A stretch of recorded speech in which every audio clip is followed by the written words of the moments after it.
Welcome to Haunting Live Podcast, a place where we bring a new paranormal guest each episode to share their journey and experiences. Yeah, so it's located in a small town in southwest Minnesota called Boyd, Minnesota. So I was super creative on naming it the Boyd House, but that was the house itself was actually built in 1901.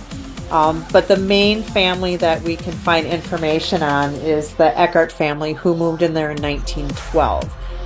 Fred and Minnie Eckert moved there with their four children. Two of them passed away in the home. They had an infant, and then they had David, and he was about 2 years old, and he choked to death in the home. And then both Fred and Minnie passed away in the home, and Minnie's funeral was held in the home for 3 days as well. But they were very well respected in the community that they lived in. For more Haunting Live real experiences, be sure to follow us on our social on Instagram, Facebook, and also Blue Sky. And don't forget to also check us out on our official website, hauntinglivepodcast.com. Are you looking for that hard to find item, spiritual item that your loved one wants to always get, but you don't know right where to check out? Why not check us out here underneath hauntinglivepodcast.com. Underneath our store, though, we actually have tons of items from dream catchers, crystals, so many more for you. Check us out underneath hauntinglivepodcast.com.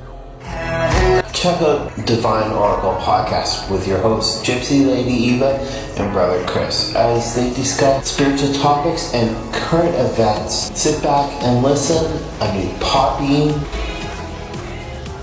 Well, welcome to this episode of Haunting Live Podcast, where we are welcoming past guests back during the summer and having former guests come back on and tell us a little bit about what's been going on in their lives recently. So this episode, we do have one of those guests, and she was on episode, season 2, episode 30, way back in the day. And we welcome back Jill Shelley of the Haunted Boyd House. How are you doing, Jill? Good, how are you? Doing wonderful. Thank you so much for coming back on the show and talking to us again about your location and what you've been up to lately. Yeah, I'm glad to have us back. Yeah, we've been doing a lot of stuff at the Boyd House. We started wanting to do events and things, so we've done a couple different events, and they've all sold out, which is good because all the money that we get for that helps with the renovation of the house, because it still needs some work to be done to it, and just general upkeep as well. So we've been doing that, and then we're actually like, I didn't have enough things on my plate. I thought, what the heck? Let me throw a paranormal convention. So we're doing a convention over at the Boyd House on September 27th. Oh, wow. You're super busy lately. Yeah, like, so yeah, if people can check us out to find information out about the convention. We don't have like any of the famous celebrities or anything, but a lot of good, respected experts in the field. We have different psychics and mediums, animal communicator. So this is going to be a really fun event. So. Well, you don't always need to have that big name to attend to make it popular or interesting. You just have to have the right location and have people interested in that location. And that's all you need for a good time when people come out, right? So Yeah, and it looks like it's going to be really well received, so I'm pretty excited about it. So I think it'll be a good time for everyone. And we had some ghost hunts going on at the Boyd House for the public, and those actually have sold out already. So we're looking forward to a real successful event and help to raise money to do some more renovations. sounds great. Yeah. So for people that might not know your location, can you sort of go into the history of it a little bit and just tell us what your location is all about? Yeah, so it's located in a small town in southwest Minnesota called Boyd, Minnesota. So I was super creative on naming it the Boyd House, but the house itself was actually built in 1901. But the main family that we can find information on is the Eckert family, who moved in there in 1912. Fred and Minnie Eckert moved there with their four children. Two of them passed away in the home. They had an infant, and then they had David, and he was about 2 years old, and he choked to death in the home. And then both Fred and Minnie passed away in the home, and Minnie's funeral was held in the home for 3 days as well. But they were very well respected in the community that they lived in. Fred owned the it's more like a general store, but he more catered on the higher end. So they kind of catered, like they had fancy shoes and fur coats and more high-end foods available at the store. He was also the justice of the peace. He was helped build the Lutheran church. He was on the fire department, so very, very well known in the town. And I think that could be a possibility of why Fred stays is because he has such a strong hold with the community. So we have a lot of evidence that Fred is actually still present at the Boyd house. And it was actually, the town itself back in the day was an old Wild West town. Like you see pictures of the wagons and the horses, and it was a big booming town right outside the railroad ran right through it. There was about 500 residents at that particular time. The town also butted up against the Sioux Dakota reservation line, so I'm sure there was some tensions there. And now it's pretty much a ghost town, really. There's only like 150 people that live in the town. You actually have to drive through a bunch of cornfields to get there, and then and then poof, here's your town, and then that's it. Um, and then we had a lady that passed away in the 70s as well. But I think doing what we have done as far as investigating with the house, and then a lot of objects that we have in the home or supposedly have attachments to it. Uh, we may have opened up a portal. So we have plenty of spirits that come through that have no correlation to the deed or any way I can confirm why they would be there. Some actually just tell me, yeah, I'm just passing through.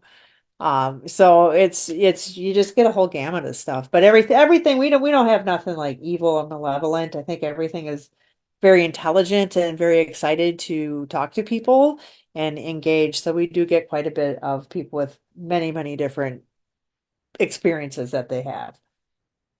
Yeah, that's good. You'll always get those, well, I like to call them walkthroughs or passer throughs that just kind of come and go whenever they want to on properties anyway. So I'm not surprised you've probably had them there too. Yeah, and then I think too we have a lot of the energy too just from the town itself. I mean, basically the railroad tracks run right in through the backyard. So, I mean, you get a lot of energy from there. Based on that's how, the town survived. And I actually, weirdly, the town had a rule for the butcher that they couldn't slaughter the animals in town. So they had to take them out to the railroad tracks and slaughter them on the railroad tracks. So there's a lot of different energy, and who knows what else is happened in the town that we don't know about that's not in the books. Yeah, sounds like the tracks aren't the place to be for sure. And they did actually have one death on the railroad tracks. They ruled it a suicide, but many believed it was foul play. Um, that was back in the 1900s, and he owned the hotel in town, so they think maybe he might have been caught up with something, and that's why he had to get bumped off. So yeah, just a lot of different things happen at the Boyd House too. Like we just have interaction with men, women, and children. hmm So just different things all the time. Yeah, no, you're just talking about the hotel owner there. I was going to say hotels are like, especially in those days, they were the hub of the community, right? So there would be the places where people go at night. If they had a bar or something attached to it, they'd probably go there. So yeah, he'd probably be like a dominant person in that community at that time. So maybe he was into something that wasn't so good. Well, yeah, because you just never know. Like a lot of those places, they did, dealings in the back. They like whether it was drugs, prostitute, maybe it was from Prohibition time too. Smuggling. It's just all kinds of stuff. Yeah, for sure. It could be anything at all. Could even maybe lobster related too. Who knows, right? So Yeah, I haven't had any history of that, but yeah, just there's so many things that people don't write down, and we'll just never know. Which you can speculate on things too. So yeah, that's true. You never know till you get that one piece of evidence that points in that direction. So Tell us a little bit about some recent activity that you've had then at your location. Have you done any? You said you had some tours and stuff. Have you done any full investigations recently, or? My teammate and I have gone down there. We've just recently, I'm just working on the video itself. But she's a really good person for the Estes session. I've actually seen people, most people, they're a question here, a question there, but with her, we actually have full-on conversations just like you and I are having. We can have them up to a half an hour. She will state things that I am doing, like how does she know I yawn? How did she know I got up? How did she tell me to go to this, do things? And she's blindfolded. So she's really, really exceptional at it. So we just recently, because a lot of our dolls that we have are supposedly with spirits, we decided to interview the dolls via the Estes session. So I'm just putting it together. We did get some pretty good responses on there. Some things we can validate that, yes, that's true, that I know that about the doll, or other things are, I can't guarantee that that's even what it is, because actually it was funny because we were talking to a child named Sarah who said she was 5, and I had actually asked where one of the dolls had come from, and she said Texas, and I'm like, oh, Texas, that's such a long, long ways away. And then she goes, I'm just kidding, it's not Texas. And I said, oh, then why did you lie? And she goes, well, because I'm 5. So it's like, so that was kind of funny to hear that. So we're just working on that video. Hopefully that should be out in the next week or two. So that was kind of fun. But yeah, I've had like recently, now it wasn't me, but it was my husband. And so when we stay there, he likes to sleep downstairs. But he said he was woken up about 2 o'clock in the morning with the most profound smell of perfume, like so overwhelming. And he got up, he didn't see anything, but then he thought, because the people who stayed the night before were women, he thought, maybe their perfume smell was somewhere. So he was like sniffing all the furniture, everything, and nothing smelled like that. And he tried to go back to sleep, and then about 20 minutes later, he smelled it really heavy again. And then that was the last time. And then interesting, um, when we were doing that Estes session with the dolls, I just happened to say, hey, does anybody know who that was that made the perfume smell to Justin? And she says, yes, that was Jen. And I'm like, well, who's Jen? And she's like, she's the prostitute. Which is interesting because many, many years ago, when I first opened, I've had a gentleman in who does paranormal investigating, but he's also a medium. And he had told me there is a prostitute there. And I thought to myself, gosh, that doesn't make sense, because why would a prostitute be there? I mean, this was a loving home. And and I honestly still don't know why, because I've had 2 other people tell me about a prostitute, and one was a pretty well respected medium, and he didn't know anything about the prostitute. He didn't even know. He was just giving me a reading about the house. He'd never been there, and he's like, oh yeah, there's a prostitute, they hold her down. So it's like, it's really interesting that that comes forward, and then now I, even years later, get told that there is a prostitute in the house. So again, I think there's a lot of things that have gone on that we don't know about, or maybe this particular prostitute spirit has come from somewhere else and has just settled into that home. So or she could have came with one of the attachments of the things we have too. So yeah, it's always fun to collaborate with other paranormal teams to see that if we're getting some of the same consistent evidence. So that really kind of validates a lot of the findings in the home. Yeah, it's good to do that too, to make sure that you're kind of getting what you're getting for sure. So it's another way of validating your evidence too. So do you often have other guest mediums and other teams come in to check it out? Yeah, we are very, very busy. Um, we probably don't have very many Saturdays left for the rest of the year. A little bit more in fall, we're open on the Saturdays, but unless you want to come Sunday through Fridays, and even most of our Fridays are full. So it's been really good. Getting a lot of really good positive feedback. Um, we had Colin from the Paranormal Files out. He had come out and visited the home, and he got quite a bit of activity. So yeah, that was good to have him out. And I was really pleased with he actually ended his show actually going to the graves of the Eckhart family and left them flowers, and I was pretty touched by that. Yeah, it's nice that he recognized that anyway at the end for sure. Great. Do you normally allow, since you're booked, which is great, do you normally allow teams to use your location for investigations? Is it like an open location for people to come to? Yeah, that's primarily what we do. Okay. We offer the private overnight paranormal investigations. So we allow you to come in. You get the place from 3 p.m. till noon the next day. You can bring up to 8 people with you. And then we just charge 225 a night. And you can, check us out on our website at theboydhouse217.com. It's got all your information there. And it'll tell you how to get booked, and it's got a little bit of history. And so pretty much any question you could possibly have should be available on the website. Yeah, it's great that you can just look it up and hopefully it's all there that you need. But I'm sure they can reach out to you as well if they need anything else. So, Yeah, for sure. And that would be at the boydhouse217 at yahoo.com if anyone needed to shoot us an email directly. But you can get us email via the website as well too. So so has anything else been happening with you, either in your paranormal world or at that location? Or I know you also do investigations yourself. So have you been to any interesting locations in the last couple of years?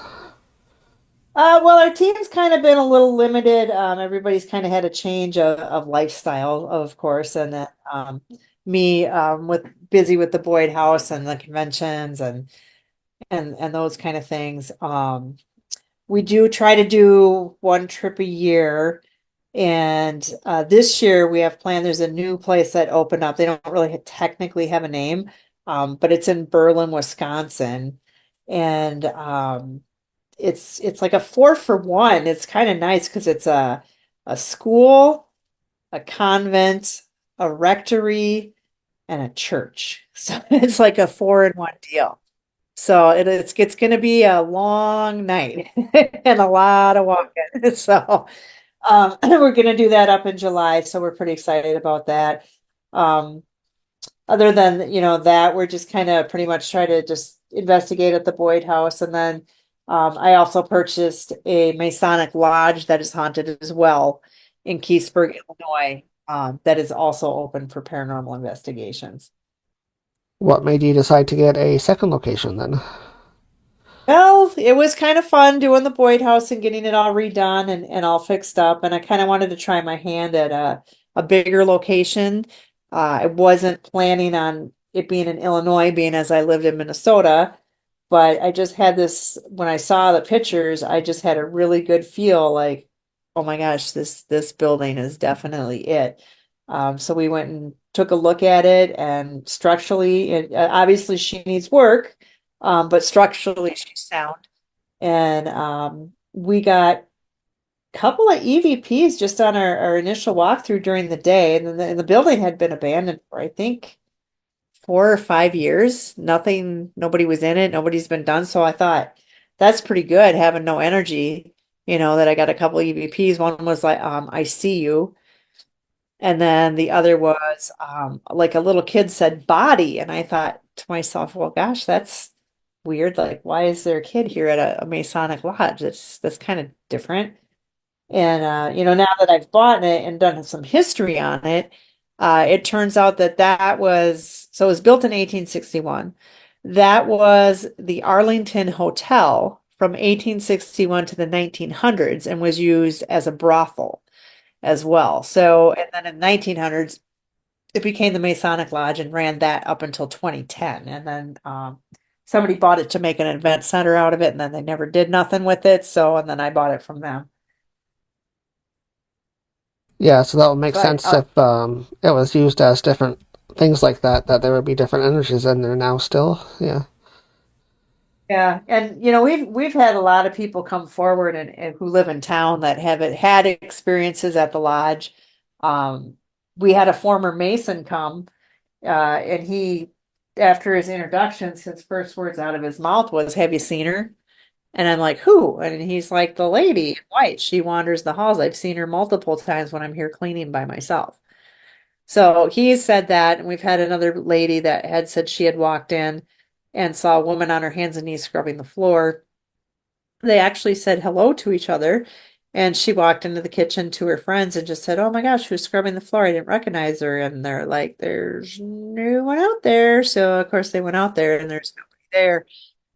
So we've had quite a lot of different experiences.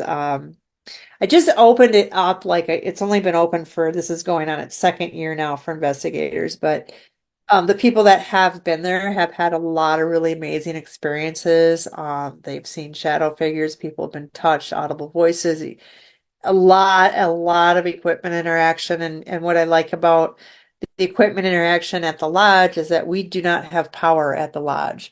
So for a lot of this EMF equipment to go off is a little bit more validating to me, because when I go to other locations, I'm like, oh, it could be this, could be that. What's going on? Does anybody have their phone? Like, is there, there's a lot of different things.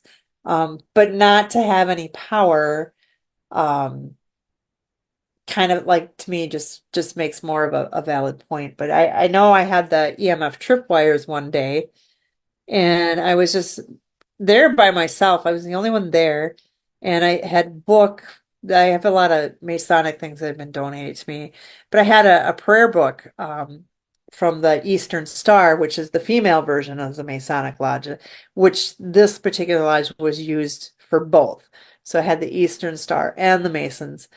And so I was just reading a morning prayer out of that book, and all of a sudden I just started seeing the tripwire one by one being lit up as it was coming at me, as if somebody was walking towards me.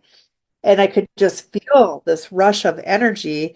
And then as it got to the end of the rope, all of a sudden I felt like this electric shock on the bottom of my foot, where I had to pull it up off the floor. It was almost as if you had touched an electric fence. That was the feeling I got, which is really weird, again, because we don't have any power in the building.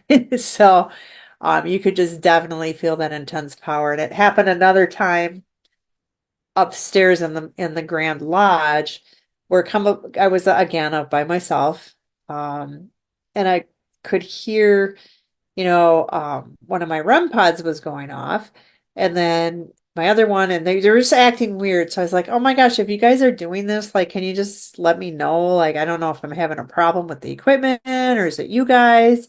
And then all of a sudden, because I had three, no, I had four different REM pods, two in side rooms that connect to the temple, and then I had two in the temple.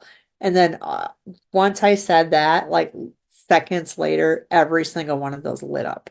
They were just like for like a good solid 10 seconds, 10, 15 seconds. And I was really excited. Plus, while that was going on too, I felt that swirl of energy around me, that electric feel. And I've had that several times in the lodge. So I did definitely, there's things going on there. Yeah, it sounds like it's an active place, and with the history of it as well, it sounds like it could be multiple levels of energy there too. So, Yeah, and like I said, we've had interaction with men, women, and children. Um, so it's just, and I think, we're just learning. We're learning everything. Um, with other teams coming in. Interesting. We had one guy that came in, and they were doing that Estes session, and they kept getting, I don't remember the last name, but they kept getting a last name. Um, so then I think they asked me to look for something. And as I was scrolling through some of the newspaper articles I had gotten in the archives, there was actually the gentleman's name. And he had passed away. Not in the building, but that was the same last name as the name he kept getting, and he was one of the Masons at the lodge back in the, back in I think it like the 70s actually. So it's not like he's an old spirit. So that was kind of cool to have that correlated. Yeah, some proof of evidence there for sure that you found the name that matches up. How often do you find the evidence that other teams you allow into either the Boyd House or the Masonic Lodge that get evidence that you get that matches what you get? I would say probably a good 50%, about half, and other stuff is, something that maybe they just found that day. So I always I love watching videos that people do and the evidence that they get. I just love watching that. And I keep, little mental note in my head, like, oh, they got the name John or whatever. So if it should it ever come up, um, I think maybe two or three other teams. There's a gentleman at the Boyd House in the basement by the name of George. He's a pretty crabby guy. He's not mean or anything, but he will cuss. He really doesn't like people in his area, so he'll make you feel very unwelcome. Um, and I usually don't talk about George a whole lot. Like I don't put a lot of stuff out there, but we've had several people get the name George when they're in the basement, either via EVP or Spirit Box. So when I hear him say that, I think it was really funny. I think someone was running a Spirit Box and they were like, "What's your name?" And I'm like, say George, come on, just say it." And it did. It just said it right in spirit, like George. And they're like, "Oh, it's not George." And I'm like, "Yes." So it's like, so it's like I said, I enjoy watching what people capture. Yeah, it's great having that validation that you know the energy's still there when somebody else picks it up later too. So Yeah, it's almost like I watch, I don't know, like sometimes when I back in the day, you'd watch your video film footage of where you've been investigating and it's like the same shot for like hours. And then you just kind of start imagining like, oh, wouldn't that be cool if the light went off? Wouldn't that be cool? Like you start hoping something, making stuff up that would happen. So, but it's kind of like for me when I watch videos, I'm like, and they'll be asking things. I'm like, come on, you guys, I know you can knock on that door, do it, knock on it. And I'm like, I'm not, it's not even live, but you're kind of rooting for him. yeah, you're kind of pushing that energy to manifest to do something, even though you're just watching a replay. I've done that many times, hoping something will happen, just anything. But yeah, Um, Yeah, I mean it's been fun though. I mean just having both the locations, it keeps you busy. But I love restoring and I think part of a lot of people with ghost hunting they like the history. They love the buildings and that's why I would say a good 90 some percent of us owners of haunted locations are there for the love of the paranormal, for the love of the restoration of the building, to keep the memories alive, to keep that history alive. So we rely on investigators very heavily to help support that. So we love our investigators. yeah, I think that's an important part of it as well. In any location that you go to, you should at least, number one, respect the history and the location itself, but also leave it in a better spot than you found it. So whether that's promoting it properly or if you're there working, like don't do any damage to it, etc. Obviously, just help that property prosper. Speaking of that, what are your plans going forward then for both of these locations, the Boyd House and also the lodge? What are your future plans? Well, just kind of keep restoring the lodge. Like I said, it needs a lot of work. So we're in the process of doing stuff. Um, we right now it doesn't have a bathroom, so we decided to install one, and we're now almost over budget on that because as an old building is, it leaves you with lots of surprises as you're trying to fix things. So, but we'll work with that with getting that. We're doing um with Eternal Paranormal. They work with us pretty exclusively at the lodge. They do events for me to help raise money. So we actually have an event coming up there on September 20th. I think we have about 10 tickets left. And you can find that on Eventbrite for the Haunted 1861 Masonic Lodge for a 6-hour investigation with the team. They do a phenomenal job. They're great people. Um, so that really kind of helps with that. And the Boyd House, like I said, we just kind of continue maintaining it. It does need some window stuff now. We got some things that are broken down. So just kind of keep working on that as well. So that's kind of like the events and things, other than like I know we talked about the convention earlier, and that's going to help raise a lot of money for things. So yeah, just kind of dabbling a little bit in the events. So we just, it's all new for me, and it's been really exciting. I enjoy putting them on. So we'll probably see what other crazy ideas I come up with. So Well, hopefully one of the spirits will help you with as well. So they'll keep it going for you for sure. Hope. well, they haven't given me the lottery numbers yet, and I keep asking them that. Yeah, for sure. Well, thank you so much, Jill, for coming back on here on Haunting Live Podcast. It's been nice having you back on and talking to you again. And you're welcome back anytime for sure to update us what's happening at either location. I'd be interested in knowing how things are going at both locations for you in the future. So thank you again. Yeah, thanks for having me. It was a pleasure to come back on. Yeah, anytime. Have a great rest of your weekend. Yeah, you too. Miss one of our episodes? Replay your episode on Rhode Island Broadcasting. Show your support for Haunting Live by supporting our broadcast partner, Rhode Island Broadcasting. Find them on YouTube. For more Haunting Live real experiences, be sure to follow us on our social on Instagram, Facebook, and also Blue Sky. And don't forget to also check us out on our official website, hauntinglivepodcast.com.